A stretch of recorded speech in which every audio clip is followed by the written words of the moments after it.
Hello everyone, कैसे आप सब। आशा करते बढ़िया होंगे। आज की इस नए वीडियो में देखेंगे भारतीय संविधान भाग 1 संघ और उसका राज्य क्षेत्र से संबंधित जितने भी प्रकार के क्वेश्चन बन सकते हैं इस वीडियो में देखेंगे। यदि ये फुल वीडियो देख लेते हैं तो इससे ज़्यादा कहीं नहीं आएगा। तो चलिए वीडियो को शुरू करते हैं। संविधान के अनुच्छेद 1 के अनुसार भारत का आधिकारिक नाम क्या है? ए हिंदुस्तान, बी भारतवर्ष, सी भारत अर्थात इंडिया, डी गणराज्य भारत। इसका राइट आंसर होगा भारत अर्थात इंडिया। अनुच्छेद 1 में कहा गया है कि भारत अर्थात इंडिया राज्यों का संघ होगा। अनुच्छेद 1 के तहत भारत के क्षेत्र में क्या शामिल है? ए केवल राज्यों के क्षेत्र, राज्यों और केंद्र शासित प्रदेश, सी राज्यों केंद्र शासित प्रदेश और अधिगृहित क्षेत्र, केवल केंद्र शासित प्रदेश। इसका राइट आंसर हो जाएगा सी राज्यों केंद्र शासित प्रदेश और अधिगृहित क्षेत्र। अनुच्छेद 1(3) भारत के क्षेत्रों को राज्यों केंद्र शासित प्रदेशों और संसद द्वारा अधिगृहित क्षेत्रों के रूप में परिभाषित करता है। भारत को राज्यों का संघ क्यों कहा जाता है? यह एकात्मक राज्य है, यह राज्यों के स्वैच्छिक संघ है, यह संघीय और एकात्मक विशेषताओं का मिश्रण है, यह केवल केंद्र शासित प्रदेशों का समूह है। इसका राइट आंसर हो जाएगा सी यह संघीय और एकात्मक विशेषताओं का मिश्रण है।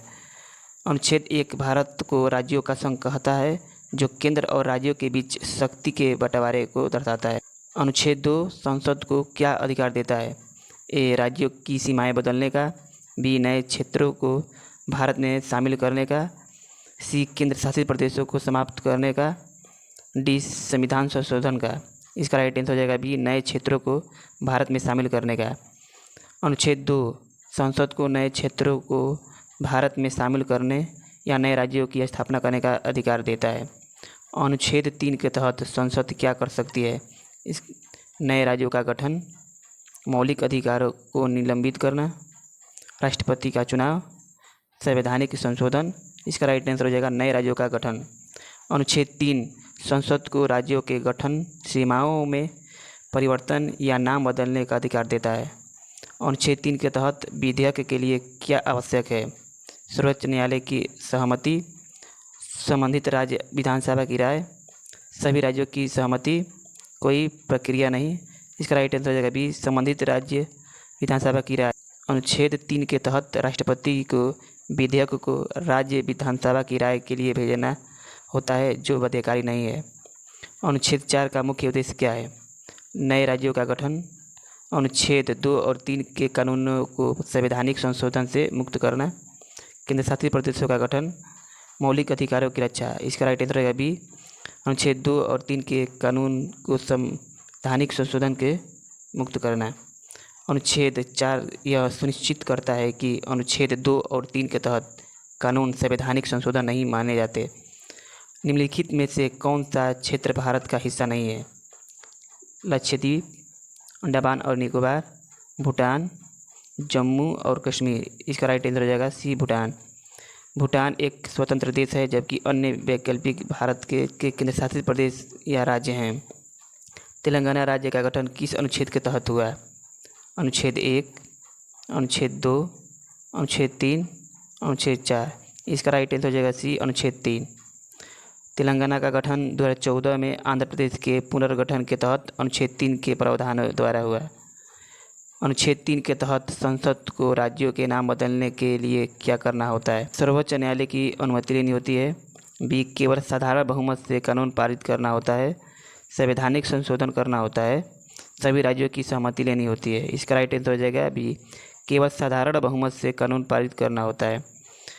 अनुच्छेद 3 के तहत संसद साधारण बहुमत से राज्यों के नाम बदल सकती है। सिक्किम का भारत में विलय किस अनुच्छेद के तहत हुआ? अनुच्छेद 1, अनुच्छेद 2, अनुच्छेद 3, अनुच्छेद 4। इसका राइट आंसर हो जाएगा बी अनुच्छेद 2। सिक्किम का भारत में विलय 1975 में अनुच्छेद 2 के तहत हुआ जो नए क्षेत्रों के समावेश से संबंधित है। अनुच्छेद 1 में भारत को कितने प्रकार के क्षेत्रों में विभाजित किया जा सकता है? 2, 3, 4, 5। इसका राइट आंसर हो जाएगा 3।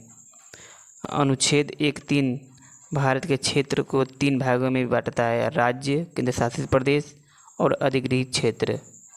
निम्नलिखित में से कौन सा अनुच्छेद राज्यों के पुनर्गठन से संबंधित है? अनुच्छेद 1, अनुच्छेद 2, अनुच्छेद 3, अनुच्छेद 4। इसका राइट आंसर हो जाएगा अनुच्छेद 3। अनुच्छेद 3 राज्यों के गठन, सीमाओं में परिवर्तन और नाम बदलने के से संबंधित है। अनुच्छेद 3 के तहत राज्य विधानसभा की राय कितने समय में देनी होती है? 6 महीने, 3 महीने, राष्ट्रपति द्वारा निर्धारित समय, कोई समय सीमा नहीं। इसका राइट आंसर हो जाएगा सी, राष्ट्रपति द्वारा निर्धारित समय। अनुच्छेद 3 के तहत राष्ट्रपति विधेयक को राय के लिए भेजते समय सीमा निर्धारित करती है। जम्मू और कश्मीर को केंद्र शासित प्रदेश बनाने में किस अनुच्छेद का उपयोग हुआ? अनुच्छेद 1, अनुच्छेद 2, अनुच्छेद 3, अनुच्छेद 4, अनुच्छेद 3। इसका राइट आंसर हो जाएगा 2019 में जम्मू कश्मीर को केंद्र शासित प्रदेश बनाने के लिए अनुच्छेद 3 के प्रावधान का उपयोग किया गया है। अनुच्छेद 4 के तहत कानून बनाने के लिए क्या आवश्यक है? 2/3 बहुमत, साधारण बहुमत, सर्वोच्च न्यायालय की मंजूरी, राज्यों की सहमति। इसका राइट आंसर हो जाएगा बी, साधारण बहुमत। अनुच्छेद 4 के तहत अनुच्छेद 2 और 3 के कानून साधारण बहुमत से पारित किया जा सकता है। भारत के संविधान की प्रथम अनुसूची में क्या उल्लिखित है? मौलिक अधिकार, राज्यों और केंद्र शासित प्रदेशों के नाम, नागरिकता के प्रावधान, संसद की शक्तियाँ। इसका राइट आंसर हो जाएगा बी, राज्यों और केंद्र शासित प्रदेशों के नाम। प्रथम अनुसूची में भारत के राज्यों और केंद्र शासित प्रदेशों के नाम और क्षेत्र दिए गए हैं। निम्नलिखित में से कौन सा अनुच्छेद भारत को राज्यों का संघ कहता है? अनुच्छेद 1, अनुच्छेद 2, अनुच्छेद 3, अनुच्छेद 4। इसका राइट आंसर हो जाएगा ए, अनुच्छेद 1। अनुच्छेद 1 भारत को राज्यों का संघ के रूप में परिभाषित करता है। अनुच्छेद 3 के तहत संसद द्वारा बनाए गए कानून को लागू करने के लिए क्या आवश्यक है? संवैधानिक संशोधन, राष्ट्रपति की सहमति, सभी राज्यों की सहमति, सर्वोच्च न्यायालय की मंजूरी। इसका राइट आंसर रहेगा राष्ट्रपति की सहमति। अनुच्छेद 3 के तहत बनाए गए कानून को लागू करने के लिए राष्ट्रपति की सहमति आवश्यक है। निम्नलिखित में से कौन सा उदाहरण अनुच्छेद 2 का है? तेलंगाना का गठन, गोवा को पूर्ण राज्य का दर्जा, सिक्किम का भारत में विलय, उत्तराखंड का गठन। इसका राइट आंसर रहेगा सी, सिक्किम का भारत में विलय।